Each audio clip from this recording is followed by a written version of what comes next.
COVID-19 surging again in California. And Dr. Jyotu Sandhu with Sharp Reese-Steely is joining us now. Good morning to you. Thanks for having me. Okay, you know what? Every time we talk about COVID-19, I always feel like I have a little bit of deja vu. But there's a surge again in San Diego. There is, unfortunately, and we're seeing that not only in the clinic, we're seeing higher test rates, and also in the wastewater. Usually, doctor, correct me if I'm wrong, but it's like October, November that I feel like these seasonal viruses and the flu and whatnot kick up. Why is this happening like middle of July, summer? So you're right. Viruses are more virulent in the winter seasons, but what do we do in the summer? We tend to socialize more. We go out, bigger gatherings. As you know, we have a couple coming up in San Diego with Comic-Con, the races, and Pride.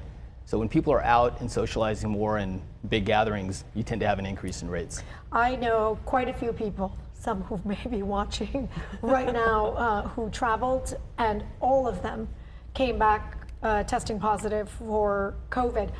Having said that, most of them very mild symptoms, few days, and they were back to better things. Right. So what we saw from COVID over the past 4 years is the virus has gotten less deadly, but way more infectious, which makes sense because the viruses need a host to survive. And if it's killing off the host, then it dies itself. And so that's what we're seeing is it's way more infectious, but less deadly, but we're still cautioning those at risk with medical conditions to be careful. And you talk about folks with underlying conditions. I remember back in 2020, we were very concerned for the elderly.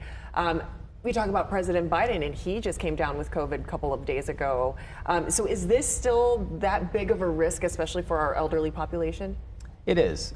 People who above the age of 65, other folks with chronic medical conditions, cancers and things, and also unvaccinated little ones under the age of 6 months.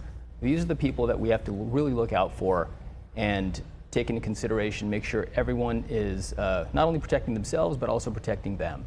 And if you can be vaccinated, to make sure that you do get vaccinated to protect yourself and others. Okay, besides that vaccination and protecting yourself, let's go back to that point that you brought up. We have 250,000 plus people coming for Pride tomorrow. We have the opening day races at Del Mar. We have Comic-Con. A lot of people mingling and up in your face that usually wouldn't be. So what are you supposed to do during this time? So the best thing to do is make sure that when you go to these events that you're not going sick. So if you do feel that you have these symptoms, to get tested and to make sure that your symptoms are not just a common cold or allergies. I've had patients who think that they have allergies and they get tested and it's COVID. So you want to make sure that you're going in symptom-free, protecting others.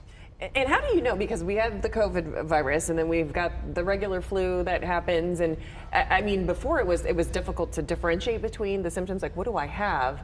So how do we know which is which? The best way to know is get tested. Just to get tested. I can't emphasize this enough when I talk to my patients as well. I've had more than a number of patients who thought that they had allergies, okay, and then they got COVID. And so it's not so much if you're healthy and young and vaccinated, you'll be okay most likely.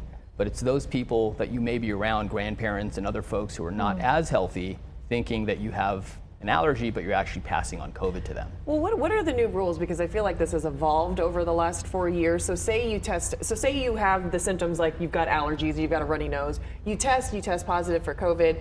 How long are you staying at home for? So you're staying at home for at least 5 days, and then retesting. And if you're negative, then you can go back for an additional 5 days with protection with a mask. And then at 10 days, COVID is usually out of your system. I could be wrong, but maybe I heard recently, as these numbers have spiked really all across the country, that they said as long as you're fever-free within 24 hours, you can go back into the workplace, but you need to go back with a mask for correct. 5 days. So that's a newer guidance, especially for people who need to get back to work. So we're really focusing on the fever, but if you're really sick and you have symptoms that are lasting longer than 24 hours, we recommend the 5-day period. Well, here we go again. Wash your hands and stay home if you're sick. Yeah. That's right. Yeah. Dr. Sandhu, thank you. We appreciate your time. Thank you you for the reminder.